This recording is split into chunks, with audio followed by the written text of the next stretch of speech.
श्री गणेशाय नमः। श्रीमन्नारायण चरण शरणं प्रपद्ये। श्रीमते नारायणाय नमः। देव उत्थान देव प्रबोधिनी एकादशी व्रत कथा और देव उत्थान एकादशी का महत्व। देव उत्थान एकादशी का महत्व। धर्मराज युधिष्ठिर कहने लगे कि हे भगवान, मैंने कार्तिक कृष्ण एकादशी अर्थात रमा एकादशी का सविस्तार वर्णन सुना। अब आप कृपा करके मुझे कार्तिक माह के शुक्ल पक्ष की एकादशी के विषय में भी बतलाइए। इस एकादशी का क्या नाम है तथा इसके व्रत का क्या विधान है, इसकी विधि क्या है, इसका व्रत करने से किस फल की प्राप्ति होती है, कृपया यह सब विधि पूर्वक कहिए।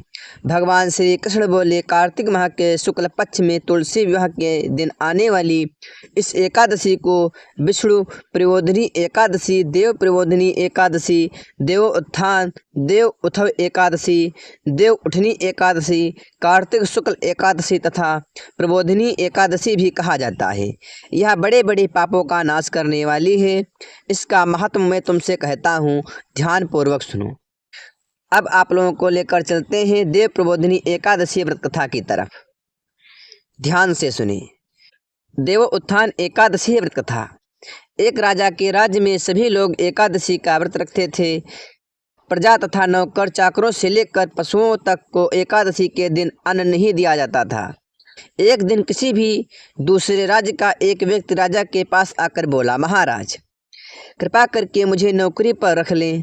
तब राजा ने उसके सामने एक शर्त रखी कि ठीक है, रख लेते हैं, किंतु रोज तो तुम्हें खाने को सब कुछ मिलेगा, पर एकादशी को अन्न नहीं मिलेगा। उस व्यक्ति ने उस समय तो हाँ कर लिया, पर एकादशी के दिन जब उसे फलाहार का सामान दिया गया तो वह राजा के सामने जाकर गिड़गिड़ाने लगा, महाराज, इससे मेरा पेट नहीं भरेगा, मैं भूखा ही मर जाऊंगा, मुझे अन्न दे दो। राजा ने उसे शर्त की बात याद दिलाई, पर वह अन्न छोड़ने को तैयार नहीं हुआ। तब राजा ने उसे आटा, दाल, चावल आदि दिए। वह नित्य की तरह नदी पर पहुंचा और स्नान कर भोजन पकाने लगा। जब भोजन बन गया तो वह भगवान को बुलाने लगा, आओ भगवान, भोजन तैयार है। उनके बुलाने पर पीताम्बर धारण किए भगवान चतुर्भुज रूप में आ पहुँचे तथा प्रेम से उसके साथ भोजन करने लगे।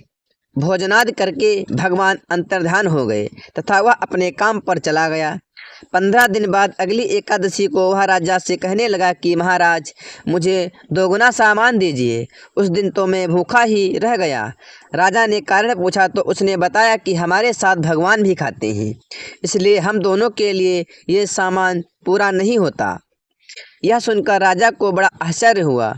वह बोला, मैं नहीं मान सकता कि भगवान तुम्हारे साथ खाते हैं।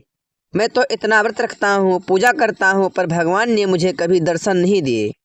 राजा की बात सुनकर वह बोला, महाराज, यदि विश्वास न हो तो साथ चलकर देख लें। राजा एक पेड़ के पीछे छिपकर बैठ गया। उस व्यक्ति ने भोजन बनाया तथा भगवान को शाम तक पुकारता रहा, परंतु भगवान न आए। अंत में उसने कहा, हे भगवान, यदि आप नहीं आएंगे तो मैं नदी में कूदकर प्राण त्याग दूंगा। लेकिन भगवान नहीं आए। तब वह प्राण त्यागने के उद्देश्य से नदी की तरफ बढ़ा।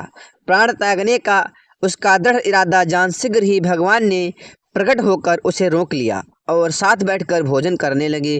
खा पी कर वे उसे अपने विमान में बिठाकर अपने धाम ले गए।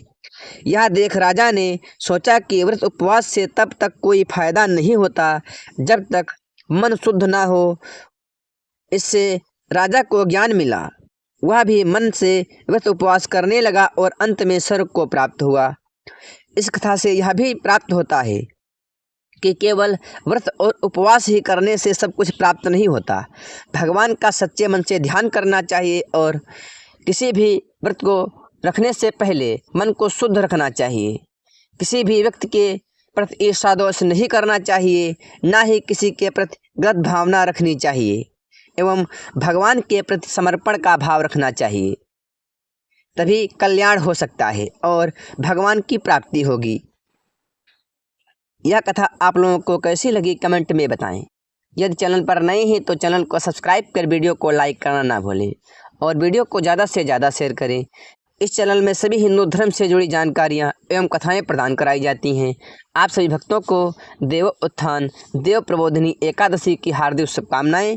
आपका दिन मंगलमय हो और भगवान श्री हरि विष्णु भगवान एवं माता लक्ष्मी की सदैव कृपा बनी रहे आप सभी पर, यही हमारी मंगल कामना है। प्रेम से बोलो लक्ष्मी नारायण भगवान की जय हो। जय श्री हरि। यदि कोई भी प्रश्न आपके मन में चल रहा है तो कमेंट बॉक्स में लिखकर हमसे पूछ सकते हैं, हम उसका उत्तर देने का प्रयास करेंगे। प्रेम से बोलो जय श्री हरि भगवान की जय हो। प्रेम से बोलो जय श्री हरि। जय श्री कृष्ण।